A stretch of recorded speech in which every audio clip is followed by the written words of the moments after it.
Notre monde change. Et il change vite. Avec l'industrie, on innove pour apporter de nouvelles solutions. On apprend, on transmet, on partage.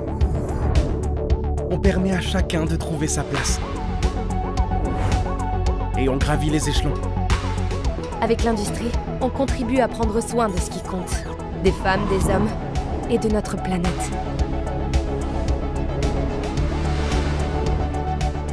Grâce aux 3 millions de salariés engagés dans nos 90 000 entreprises, on transforme le quotidien. Viens, on accélère avec l'industrie.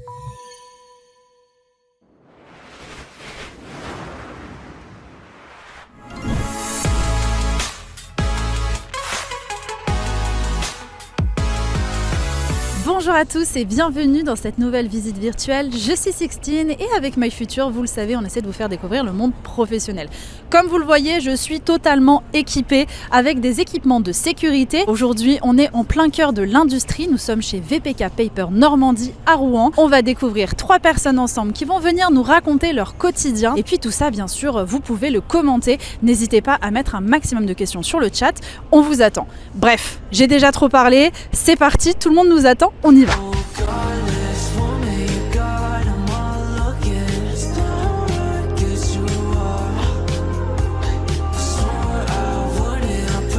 Et pour commencer cette visite virtuelle, je me retrouve avec Christopher. Bonjour Christopher, comment est-ce que tu vas ? Bonjour, très bien, merci. Vous le voyez pas exactement, mais à travers la vitre, on peut voir absolument toute la production qui est en train de se faire. Ici, qu'est-ce qu'on produit ? Nous produisons du carton, du départ du centre de tri, donc la préparation de pâte à carton jusqu'à la feuille et après le packaging qui part chez nos clients. Passion carton ici. Exactement. Du coup, toi, tu es aide conducteur au CC. Qu'est-ce que ça veut dire ? J'ai mon collègue qui est dans plus ou moins la tour de contrôle qui s'occupe de toutes les machines et moi je suis ses yeux et ses mains dans l'atelier. Tu dois aller régler les problèmes directement sur le terrain alors que lui n'est pas sur le terrain et dans un bureau. C'est exactement ça. Quand on est arrivé avec les équipes, on a été très choqués de voir à quel point le site était immense. Il s'étendait apparemment sur des centaines d'hectares. Toi, tu es affecté à un seul endroit. Qu'est-ce que c'est ?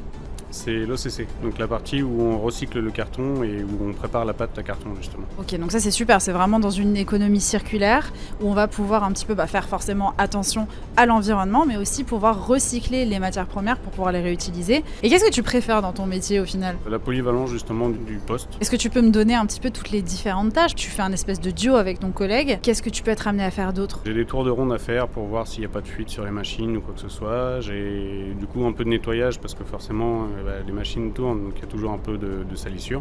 Au niveau du centre de tri, il y a du plastique et de la ferraille qui est mise dans différentes bennes. Et moi, je vide ces autres bennes dans d'autres bennes. Quand tu dis du nettoyage, j'imagine que c'est pas faire son ménage de printemps, juste passer l'aspi. Quand on voit la taille des machines, ça doit être quelque chose. Est-ce que tu peux nous donner un peu une idée de quelque chose qui peut fuiter, par exemple ? Toutes les machines peuvent fuiter. En fait, on a des filtres et tout ça, et il suffit qu'il y ait un bourrage ou quoi que ce soit. Un peu comme l'imprimante, sauf que là, c'est un petit peu plus désastreux, on va dire. C'est une grosse imprimante, oui. C'est vraiment très compliqué quand il y a des bourrages ou des débordements. Et avec quoi tu nettoies, du coup ? À la raclette, avec des jets d'eau, et les pelles, les râteaux. Est-ce que c'est un moment un peu satisfaisant en même temps de nettoyer, ou est-ce que franchement quand ça arrive on se dit bon, mince ? Quand c'est fini de nettoyer, oui c'est satisfaisant parce que l'atelier est propre. Quand on arrive et que tout est plein de pâtes ou quoi que ce soit, c'est un peu compliqué. Est-ce que tu as déjà fait des cauchemars justement de débordement de pâtes ? Non, pas jusqu'au cauchemar non plus, mais ça peut être très compliqué. Donc par la suite, tu disais aussi que tu as une partie tri, où tu parlais de bennes. Qu'est-ce que tu vas trier justement ? Donc il y a le carton qui passe dans toutes les machines pour être filtré, pour être nettoyé au maximum avant d'arriver jusqu'à la machine à papier. Et après, il y a le plastique, il y a les ferreux et les non ferreux. Donc tout ce qui est alu, inox, cuivre, tout ça, tout est séparé et après c'est retrié par une autre boîte. Et si jamais c'est mal mélangé, on remet sur le convoyeur, ça repasse dans le pulpeur et il y a un nouveau cycle qui est fait pour là que tout soit bien trié. Ok, donc il y a quand même des manips de secours pour qu'il n'y ait pas de soucis. Il y a autre chose que j'ai appris, que je ne savais pas du tout. Il paraît que les cartons, c'est plus gris que marron. Oui, après c'est avec les produits qu'on met dedans qui devient marron, oui. Donc pour revenir un petit peu sur qui toi tu étais quel type d'élève en 3e ? J'étais pas du tout un très bon élève. Je voulais arrêter après la 3e. Donc, Pourquoi t'aimais pas l'école à cette période ? Est-ce que tu le sais ?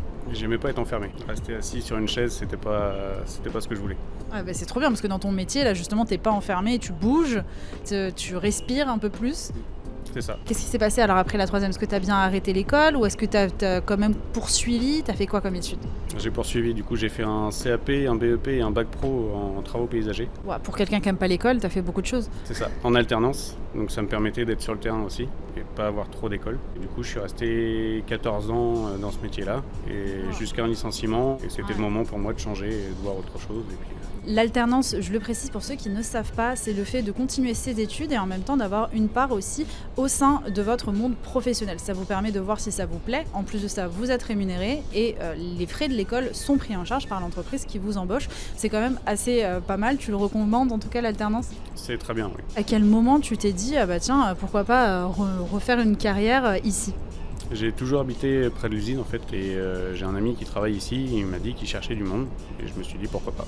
Et maintenant ça fait 8 mois que je suis là Et ça te plaît? ouais, c'est très bien. Il y a des évolutions à faire au sein de ton métier, des choses qui te donnent envie par la suite? Oui, il y a vachement de possibilités, changer de secteur déjà, monter en grade aussi. Fais-nous rêver, c'est quoi les secteurs qui t'intéressent? Enfin moi je suis vraiment basé sur l'OCC donc tout ce qui se passe autour je vois pas forcément, mais la machine ça a l'air sympa aussi de voir le processus justement de la fabrication de feuilles de carton. Quand je suis arrivée, on m'a dit quelque chose qui m'a vraiment étonnée, c'est que ça fonctionne 24 heures sur 24, 7 jours sur 7. Est-ce que tu travailles 24 heures sur 24 et 7 jours sur 7? Oui. Non, c'est pas vrai. Tu m'as fait peur là. Non, on est en 5-8 ici. Quand du coup tu parles de 5-8, ça veut dire que tu travailles quand exactement et c'est quoi les horaires? Donc je travaille 2 matins, 2 après-midi, 2 nuits. Et en fait le matin c'est de 5h à 13h, l'après-midi de 13h à 21h et la nuit du coup de 21h à 5h. Et en fait on se relaie sur 5 équipes différentes, d'où les 5-8. Ça se relaie effectivement pour que sans arrêt le gros bébé il fonctionne. C'est ça, tout à fait. Autre chose, tu es sur le terrain, tu m'as dit. J'ai vu qu'il y avait quand même pas mal de protection à mettre en place parce que c'est des grosses machines, peut y avoir des accidents, surtout que vous êtes nombreux à y travailler. Qu'est-ce que c'est que des EPI justement? C'est les équipements de protection individuelle, donc c'est tout ce qui est casque ou bouchon d'oreille, les lunettes de protection, les chaussures de sécurité, les gants aussi parce qu'on a pas mal d'endroits où les matériaux peuvent couper. J'ai vu un écriteau avec on aime nos mains ou je sais pas, quelque chose comme ça, donc autant les garder longtemps, mettons des gants, quelque chose comme ça, c'est rassurant, ça nous annonce un petit peu la couleur. On a aussi du coup des chaussures de sécurité, donc c'est des chaussures bien rembourrées. Mais autre chose qui m'interpelle, c'est qu'il y a des bouchons d'oreille, parce que c'est vrai qu'il y a beaucoup de bruit au final. Comment toi tu le vis de travailler avec autant de bruit autour de toi?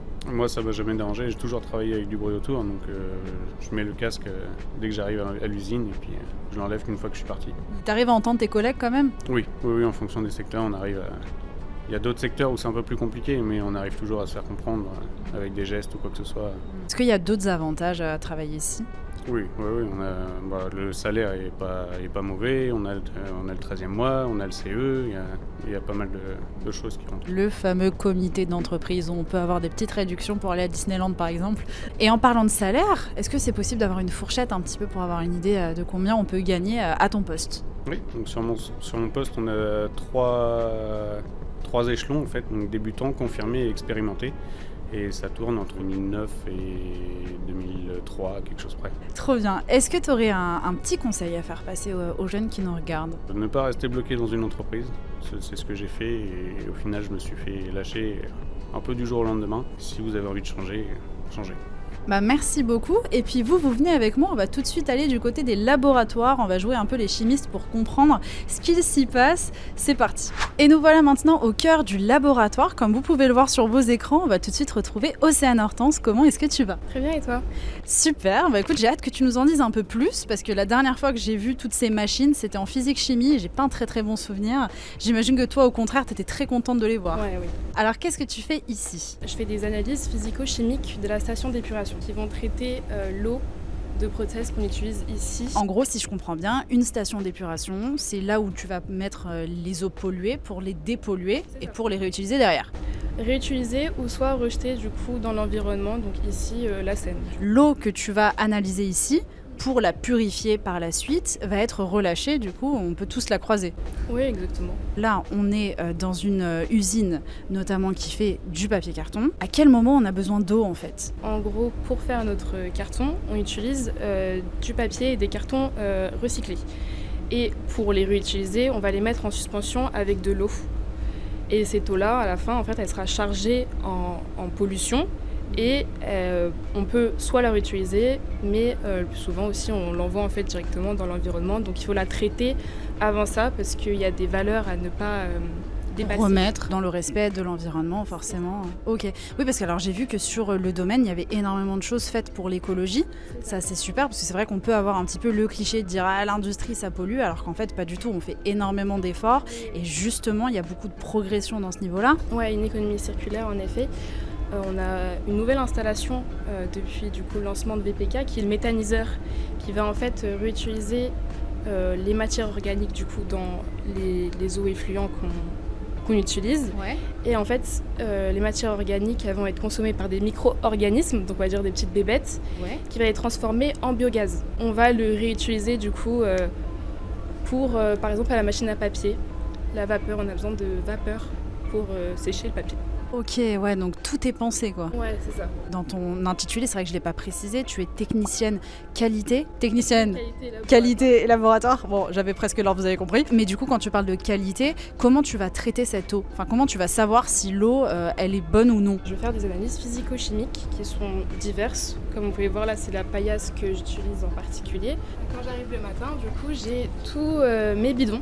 Ouais. Je vais avoir différents prélèvements aux différentes du coup, étapes de la station d'épuration. Donc là, c'est tes échantillons, mais si j'ai bien compris, c'est toi-même qui vas sur le terrain les récupérer ou il y a quelqu'un d'autre ? Ah, c'est toi ? Alors, je peux moi les récupérer ou sinon j'ai mes collègues, je suis formatée aussi à ça. Je ne reste pas forcément dans le laboratoire. Je peux aller jusqu'à... on va dire 1 kilomètre. Ah ouais, c'est précis. Ok, donc tu vas récupérer, tu arrives le matin, tu récupères par exemple le prélèvement justement pour pouvoir ensuite faire tous tes tests. Qu'est-ce que tu peux être amené à faire parce que je vois plein de choses. Par exemple là il y a toute ma verrerie, cette éprouvette pour faire mes MES, mes matières en suspension. Là c'est mes petits pots pour centrifuger du coup mes échantillons pour qu'en fait toutes les particules, justement les matières en suspension vont descendre justement. Et on a du coup cette verrerie, un bécher, on met un agitateur magnétique et en gros c'est mélangé. Et c'est ici que je vais faire toutes mes analyses, je vais poser tous mes pots. Là c'est pour l'agitateur magnétique pour que ce soit bien homogénéisé. Pour les paramètres physiques, on a le pH qui est là, la conductivité. Ou sinon on peut faire des filtrations avec du coup nos petits filtres pour ce qui est les matières en suspension. Bon, c'est les petites particules qui sont déposées là pour savoir si on est chargé ou pas. Ensuite, on a tous ces micro-tests pour chacun des paramètres qui sont chimiques. Donc, on a la DCO. Ça, c'est un indicateur très important pour le traitement du coup de l'eau. Et c'est ce que je fais du coup normalement au quotidien. Ouais, donc il y a pas mal d'étapes en fait à chaque fois pour bien être sûr d'étapes de vérification aussi à tous les niveaux parce qu'il n'y a pas qu'un composant à vérifier. De ce que je comprends, il y en a beaucoup. Oui, il y en a plusieurs. Ce que j'aime bien, c'est que c'est hyper manuel comme métier, c'est très concret. Il y a un peu le côté, moi personnellement qui n'y connais rien, le côté un peu ce que j'aimais bien en chimie, c'était de pouvoir faire des tests. Ça, j'imagine que ça doit être génial parce que c'est du concret ton métier. J'ai toujours aimé, on va dire, l'aspect pratique. Par exemple, dans les TP, que ce soit au lycée ou même pendant mon BUT, parce que j'ai fait un BUT.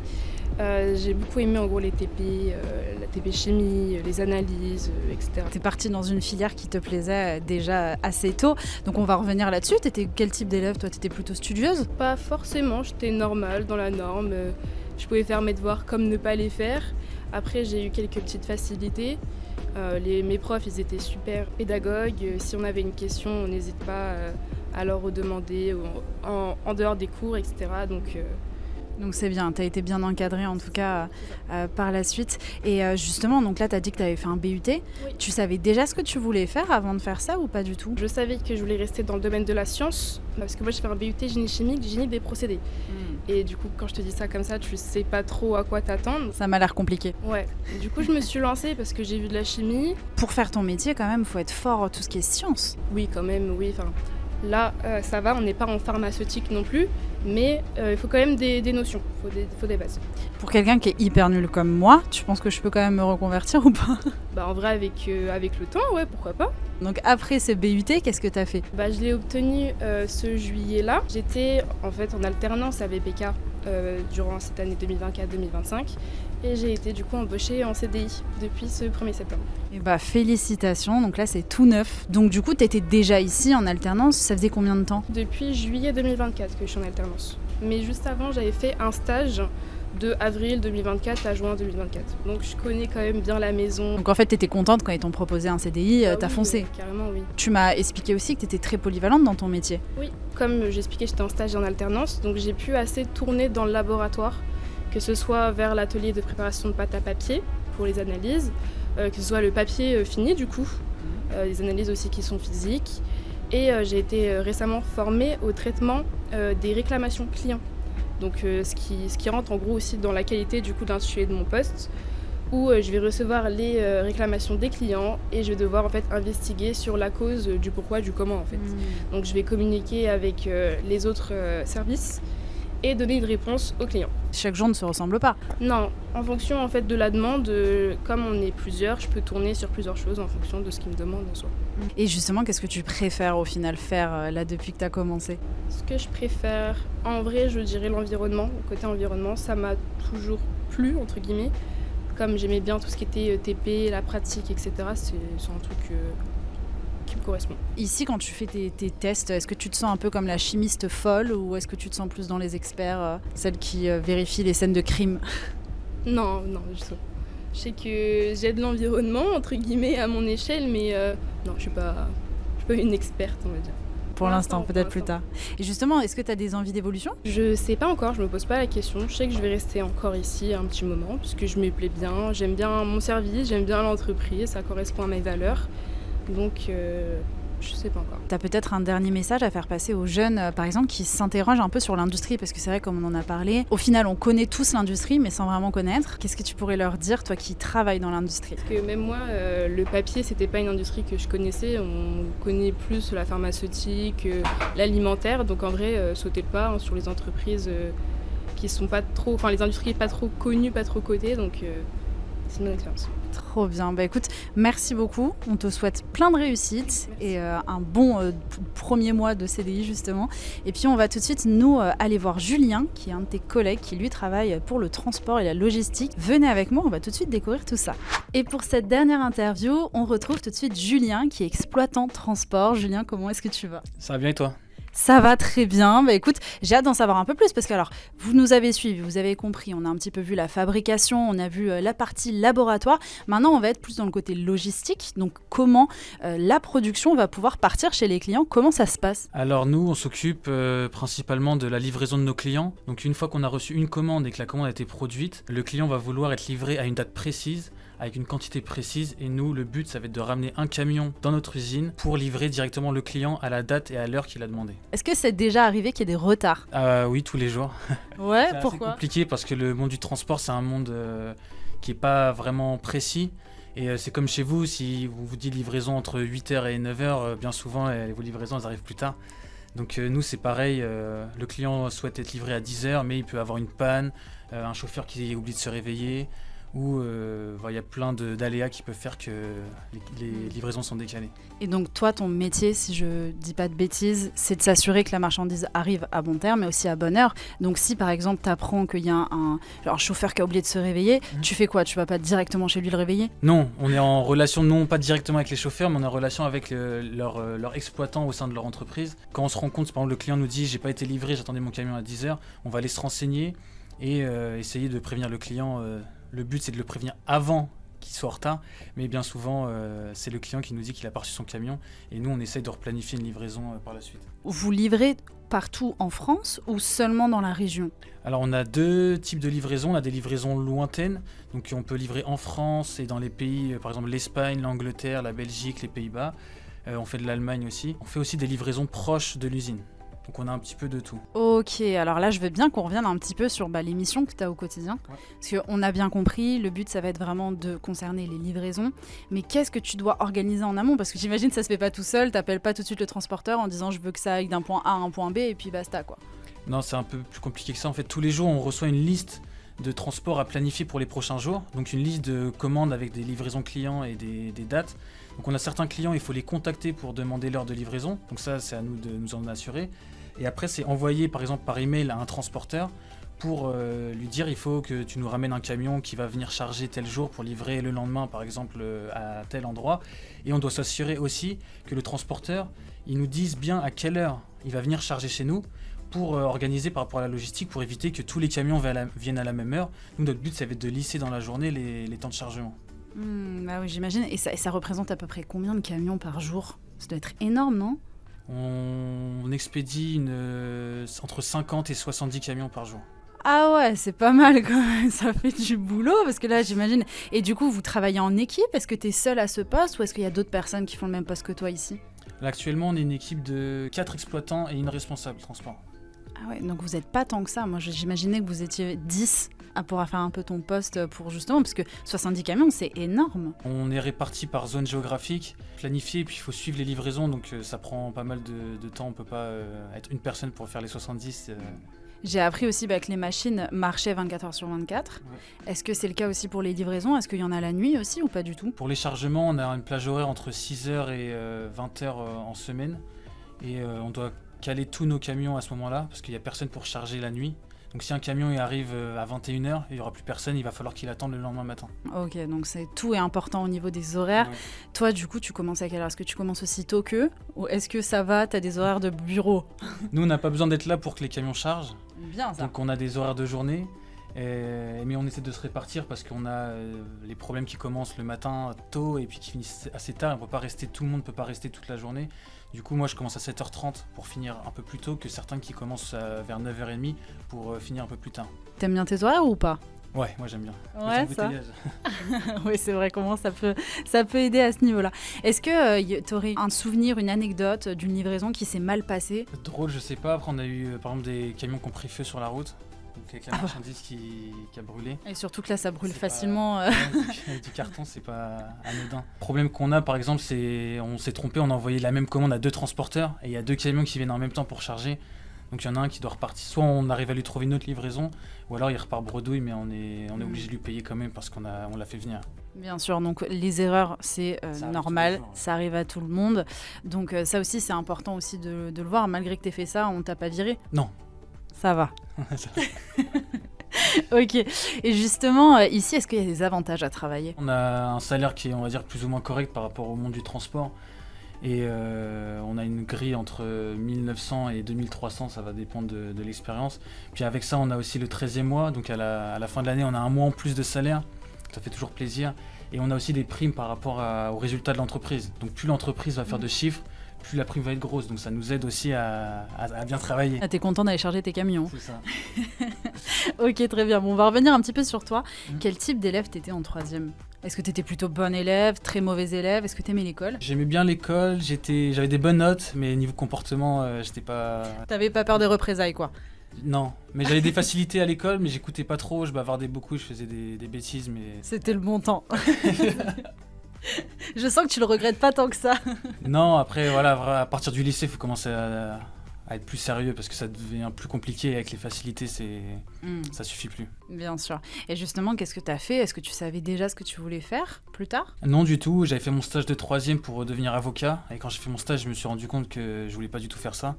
Et après, j'ai attendu longtemps avant de savoir ce que je voulais faire. Est-ce que tu t'es réorienté? Comment t'es arrivé ici? Oui, j'ai fait des études, j'ai fait un DUT technique de commercialisation à l'IUT d'Évreux. En 2 ans. Après ça, j'ai fait une licence professionnelle commerce international. Donc c'est pareil, je savais pas encore quoi faire, donc ça a un peu changé. Après, j'ai commencé un master, en master 1 en gestion des PME et entreprises sociales et solidaires. T'as fait plein de choses en fait. Ouais, et après au master 2, j'ai fait logistique et achats internationaux. Ok, toujours plus, plein de choses. C'est ça. Un peu différent, mais pour finir dans la logistique et le transport. Pour faire ton métier, c'est un parcours qu'on doit faire ou est-ce qu'il y a des moyens un peu plus simples pour arriver à ton métier? Non, on peut faire mon métier à partir du BTS. Il y a des très bons BTS en transport et logistique qui sont faits, et notamment des collègues ici qui ont fait le BTS et qui sont contents. Ouais, très content. Ouais. Et par la suite, comment est-ce que tu es arrivé ici? Après mes études, j'ai commencé en intérim ici pendant 6 mois et ça s'est bien passé, j'ai bien aimé l'entreprise et puis j'avais besoin de continuer, du coup j'ai signé un CDI. Et ça fait combien de temps? 2 ans maintenant. 2 ans, ok, trop cool. Est-ce que tu as des perspectives d'évolution? Est-ce qu'il y a un autre poste qui te tenterait? Peut-être qu'en interne, il y a des formations, des choses comme ça? J'aimerais bien à terme devenir soit manager, soit dans le transport ou alors peut-être plus partie... plus général mais au sein de l'entreprise et des formations. Oui, après il y a le CPF pour se faire former Quand on a de l'expérience dans une entreprise, on peut avoir accès à des formations. Plus on passe de temps à travailler, en fait, on cotise pour un compte CPF, donc compte de formation, si j'ai pas de bêtises. Compte professionnel de formation, ouais, c'est ça. Peut-être le professionnel, c'est plus important de le préciser, effectivement. Et ça permet par la suite de pouvoir faire des choses. Donc, par exemple, je sais que j'ai beaucoup d'amis, moi, qui ont passé le permis grâce à ça. Parce qu'on peut financer son permis avec le compte CPF. C'est quand même bien, ça fait des économies. Et du coup, pour faire ton métier, à ton avis, il faudrait quelle qualité et quel défaut pas avoir, surtout? Dans le transport, ce qui est très important, c'est d'être très organisé, parce qu'on va recevoir beaucoup d'informations en même temps. Parfois, on va avoir plusieurs problèmes à gérer en même temps. Et il faut réussir déjà à prioriser les tâches. Donc, il y a sûrement des problèmes plus graves que d'autres, plus importants et plus imminents. Et être organisé, c'est-à-dire qu'une fois qu'on a fini le premier problème, il va falloir revenir au deuxième. Et il ne faut pas s'éparpiller, sinon on va oublier des clients ou on va se tromper. Et justement, toi, tu fais comment pour t'organiser? Est-ce que tu fais des listes? Est-ce que tu as un logiciel pour t'aider? Comment tu fais? Bon, au début, ouais, c'est vrai qu'on aime bien soit noter sur un carnet ou faire des listes.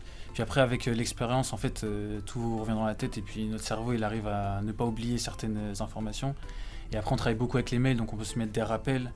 Et ça peut être utile. Ok, donc l'organisation, c'est important. Ouais. Tu penses que ça s'apprend quand même? Est-ce que toi, justement, c'est quelque chose que tu as développé en travaillant ici? Collège, lycée, j'étais connu pour ne pas du tout être organisé. Okay. Et là, actuellement, avec le travail, ça aide, même dans la vie de tous les jours. Parce qu'il faut être très organisé au travail. Du coup, ça nous permet aussi, en dehors du travail, d'apprendre certains mécanismes d'organisation. Puis j'imagine qu'il faut avoir un peu de relationnel, parce que tu travailles quand même avec pas mal de personnes. Est-ce que tu dois souvent passer des appels ou c'est que par mail? Oui, on n'est pas toute la journée au téléphone, mais on est très souvent au téléphone, parce que avec les transporteurs, c'est encore à la vieille époque au téléphone. Ils préfèrent plus les téléphones que le mail. Et oui, on est très souvent au téléphone. Et une autre question, est-ce que tu es plus dans les bureaux ou sur le terrain? Plus dans les bureaux. La partie logistique va plus s'occuper du chargement des camions. Et nous, on travaille avec eux, mais plus au téléphone, et on n'a pas forcément besoin d'être sur place. Et donc, quand tu vas être justement au bureau, comment tu vas faire? Parce qu'on a bien compris que toi, tu vas devoir planifier justement les camions qui vont arriver avec les transporteurs, etc., pour venir chercher la marchandise et venir la livrer. C'est pas juste passer des appels, tu as un logiciel aussi pour t'organiser? On a le logiciel interne à la VPK, donc ça s'appelle SAP. Et avec ça, en fait, toute l'entreprise travaille sur ce logiciel. Donc la personne qui est en relation avec les clients passe les commandes sur le logiciel. Ensuite, la logistique, il voit le camion, il voit le chargement. Et nous, on voit aussi le besoin de livraison. Et ça va jusqu'à la comptabilité en fait, tout le monde travaille sur le même logiciel. Ce qui permet de communiquer aussi sans s'envoyer des mails ou des appels. C'est que je peux envoyer des informations directement via le logiciel. Ok, ça c'est pratique. Au moins, on sait où retrouver les informations et on sait qu'il y a tout. C'est ça. Est-ce que tu as un dernier conseil à donner peut-être aux jeunes qui nous regardent? Continuez les études si vous pouvez, et puis faites ce qui vous plaît dans la vie, et ça ira très bien. Trop bien, écoute, merci beaucoup. Je te souhaite d'évoluer et devenir manager. En tout cas, je pense que tu as tout pour. Et puis nous, on se dit à bientôt pour une prochaine visite virtuelle, un live métier ou que sais-je encore, un atelier. N'hésitez pas à aller regarder notre programmation sur notre site internet. J'ai été très heureuse de vous accompagner aujourd'hui, j'espère que vous aussi. Et puis on remercie aussi avec l'industrie. N'hésitez pas à aller découvrir tous les autres métiers sur notre site, encore une fois, internet. On a aussi nos réseaux sociaux si ça vous intéresse. Et puis je vous dis à bientôt sur My Future. Ça tourne. Ça tourne. Elle a dit au secours. Ça s'est vu dans tes yeux. C'est très nul ce que je viens de faire, pardon. On va éviter. Mince, pardon. Je suis en relâche. On va tout de suite retrouver Océane Hortense, oui. Donc du coup, ça n'a rien à voir. J'ai dit conducteur, mais c'était pas. J'ai un bug. Charlotte, elle est à fond. Hein. On va la perdre, on va la laisser à Rouen. Oui. Moi, c'est l'OCC. Et le serpent s'est mordu la queue. J'ai hâte que tu nous en discutes un petit peu parce que... Non, tu nous en discutes... Pour ne pas citer, je l'ai cité. Le fameux comité... T'as vu, je suis nulle. Je vais me faire virer. Est-ce que tu peux regarder la caméra et dire qu'il faut pas me virer? Il l'a pas dit! Oh le blanc! Oh mon Dieu! Il faut absolument la garder. Je noterai quand même l'hésitation qui m'a quand même fait une goutte de sueur par ici. Bon alors Val d'Oreuil, gare SNCF. Oui. C'est une fin de tournage. Cap de fin? Perfetto. Attention. C'est bon, on l'a eu? T'évanouis pas quand même. Les chaussettes.